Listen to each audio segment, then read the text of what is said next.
and welcome to what will be called, hopefully I don't change my mind, Traffic Talks. I don't know why I'm sounding so weird.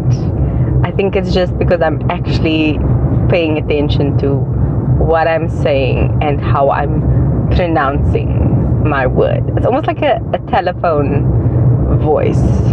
So I'm probably going to get a lot of funny looks because I am literally in traffic right now. It's Friday the 14th, so happy Valentine's Day. I'm on my way home. Well, not home, gym. I'm going to the gym, then home. But I am done with work, I'm on my way, I'm in traffic, and I told myself yesterday, tomorrow you're going to record a podcast whether you want to or not, because you gotta just dive in at the deep end. A little bit of background about me. Well, I'm not gonna tell you the whole thing. I'd like to remain mostly anonymous.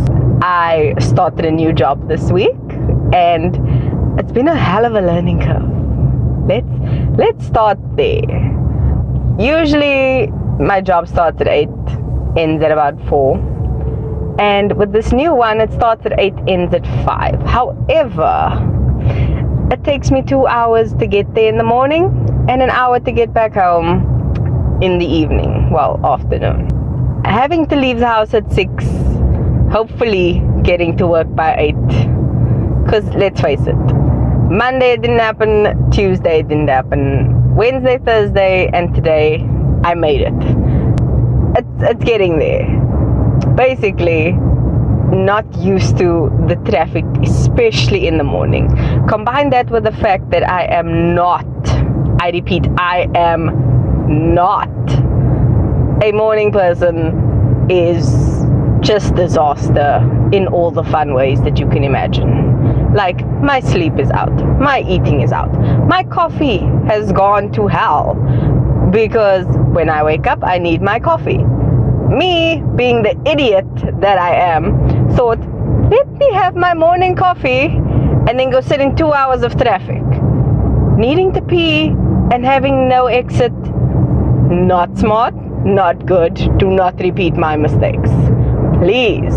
Those are just the immediate problems. The fatigue, I'll get over that. That's nothing. I mean, as a former university student, not sleeping for hours and just being exhausted and stressed is kind of what you live off of. So that's really not an issue. It's just this first week has been intense in terms of the learning curve I've had to go on, in terms of learning the systems, procedures, all sorts of things, and that was exhausting. But once you get in the rhythm of it, which I think I've gotten quite good at it, and I got the rhythm down, like, it's fine, like, it's good. The learning curve was not that hard. Having to learn a new system was fun. Having to meet a new coworker was cool. He's nice, he's interesting, and he's patient. I think that's the best thing about it, because having someone who knows a system and having to teach someone, not the best thing in the world. Him being patient has been, the best thing ever, and I think I picked it up well. So I've enjoyed all the things. There are bad things about it, yeah, but you get over it, To sum up my week, I'm gonna get real with you people. To probably like the one person listening, thank you for that, by the way. I honestly was late on Monday, and I don't mean like, 10 minutes now you're beating it. No.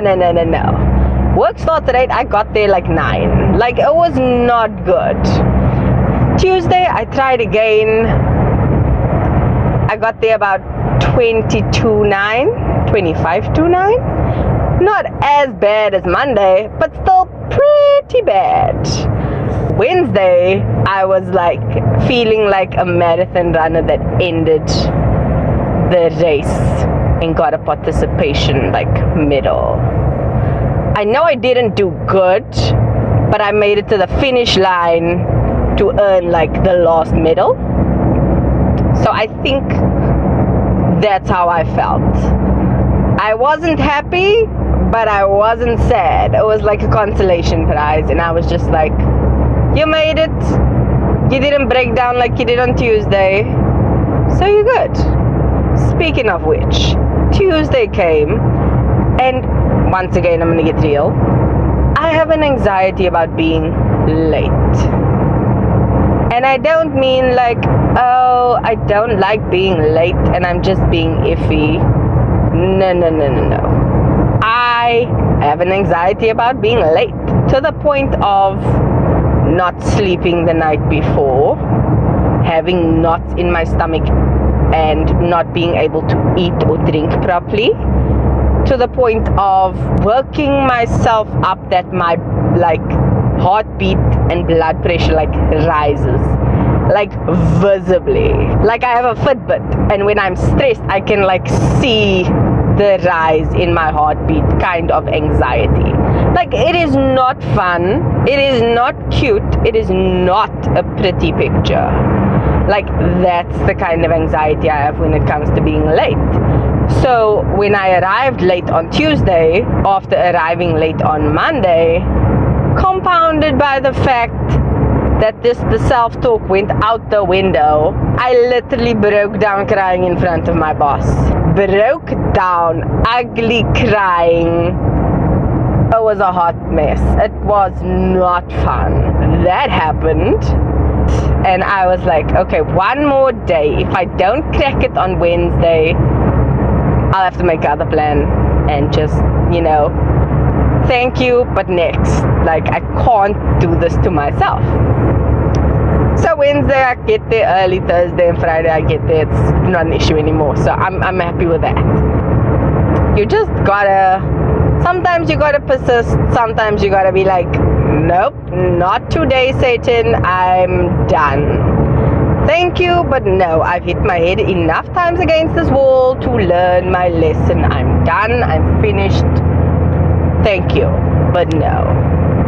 I think one of the biggest things about me that I like is that I can always find a positive spin. I'm like one of those annoyingly positive people, but that's just masking like depression that I'm dealing with and I have dealt with in the past.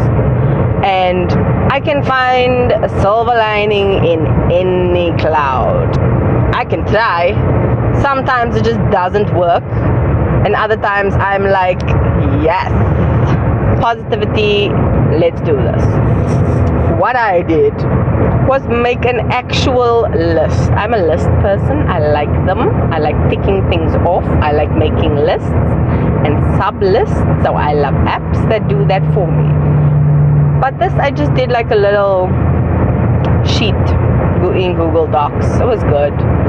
Anyway, the positives of this new style that I'm in, of having to get up at the crack of dawn, which just annoys me on all sorts of levels. Like I said, not a morning person, has been that I get to see the sun come up sometimes. That is a beautiful experience when you're on a holiday.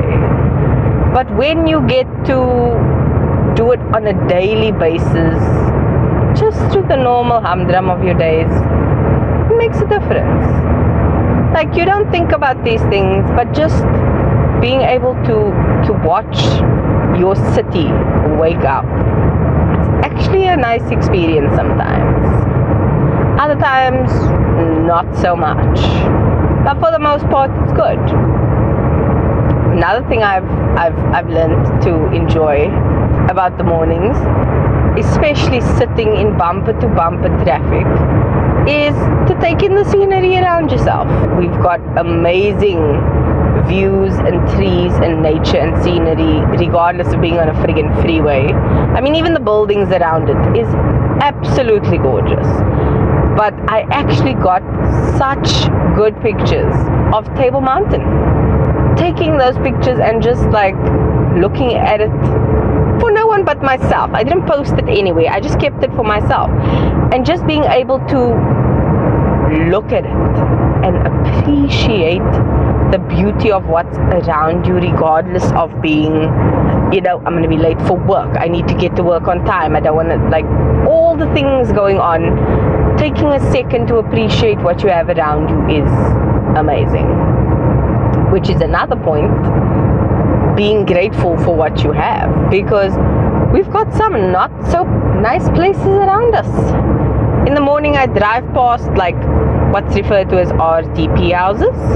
So it's these tiny little houses, not in the best shape. One of the things I've deeply come to appreciate is what I have. Seeing these houses and these people struggling, I'm grateful for what I have. I have a house, I have a family, I have a car that I can drive to work into. I don't have to struggle as much, and for that I'm so grateful for, because my sister says, I'm an expensive person, but it's not that.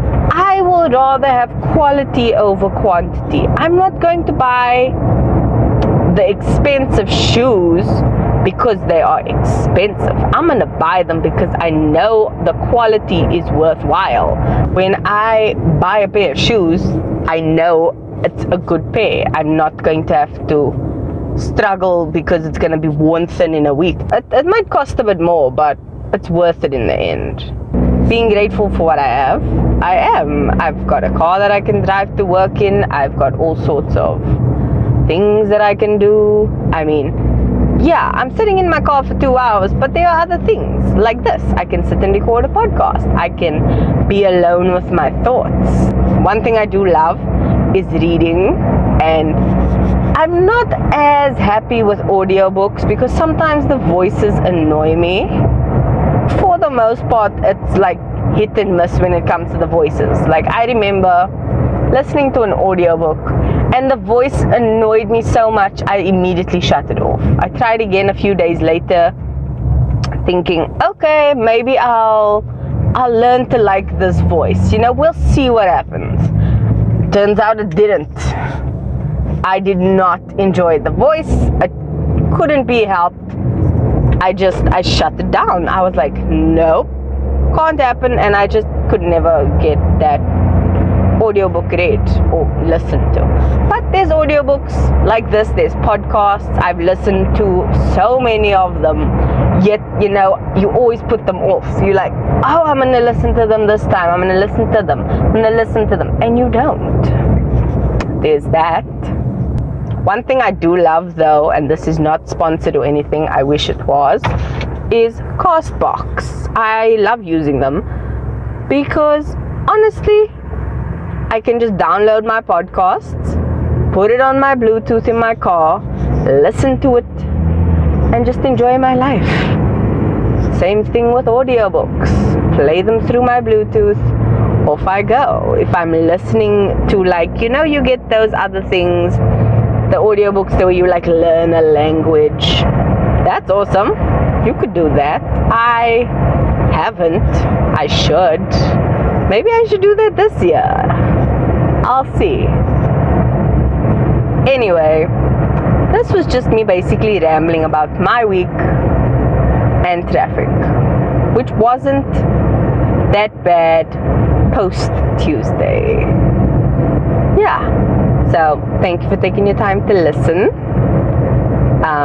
Subscribe if you want to hear me ramble more. I generally tend to make a lot more jokes. This was very slow. I think it's just the nerves of the first one. So hopefully I'll get this up by Monday for you guys to enjoy. Subscribe, like, share, all the cheesy things people say. If you want to. You don't have to. Honestly, this is going to be so anonymous. No one's getting famous off of this. I honestly do not want to. So there's that. But if you enjoy it. And I'll speak to you guys again. Bye.